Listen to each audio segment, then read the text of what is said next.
No drugs in Surat city અભિયાન ચાલી રહેલી સુરત ક્રાઇમ બ્રાન્ચની ટીમે બાતમીના આધારે સચિન પોલીસ મથકની હદમાં લાજપોર ગામથી પોપડા કચોલી ગામ જતા રોડ પર આવેલા અયોધ્યા ઇન્ડસ્ટ્રીયલ જવાના રસ્તા પરથી ફોકસ વેગન કારમાં પસાર થયેલા શુભમ મહેશ સુમરા અને સુલેમાન ઇસ્માઇલ ભામજીની ઝડપી પાડી તેઓ કારની ઝડપી લેતા તેમાંથી 39,90,000 રૂપિયાથી વધુની કિંમતનો હાઇબ્રિડ ગાંજાનો જથ્થો મળી આવ્યો હતો, જેને લઈને પોલીસે ગાંજાનો જથ્થો, મોટરકાર, મોબાઈલ ફોન સહિત 43,05,000થી વધુ મત્તા કબજે લઈ બંને વિરુદ્ધ કાયદેસરની કાર્યવાહી ધરી છે। સુરત ક્રાઇમ બ્રાન્ચની ટીમના પોલીસ ઇન્સ્પેક્ટર આર.આઈ. જાડેજા, પીએસઆઈ ભાટી, પીએસઆઈ પઢિયાર વગેરે ટીમને એક બાતમી મળી હતી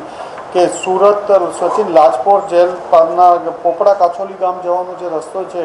અયોધ્યા ઇન્ડસ્ટ્રીયલ પાર્ક તરફ, ત્યાં બે ઇસમો એક ફોર વ્હીલ ગાડી લઈ અને ડ્રગ્સની ડિલિવરી કરવા આવનાર છે, જે અનુસંધાને એક રેડનું આયોજન કરવામાં આવ્યું હતું અને એમને જ્યારે શંકાસ્પદ ગાડી અને માણસો મળી આવતા એમને કોર્ડન કરી પૂછપરછ પકડી પાડતા એમાં એક સુલેમાન ઇસ્માઇલ હાજી અને શુભમ મહેશ સુમરા આ બંનેની ધરપકડ કરવામાં આવી છે। આમની પાસેથી ખૂબ સારી ક્વોલિટીનો હાઇબ્રિડ ગાંજો અંદાજે 1300 ગ્રામ 1 કિલો 300 ગ્રામ જેટલો હાઇબ્રિડ ગાંજો કબજે લેવામાં આવ્યો છે।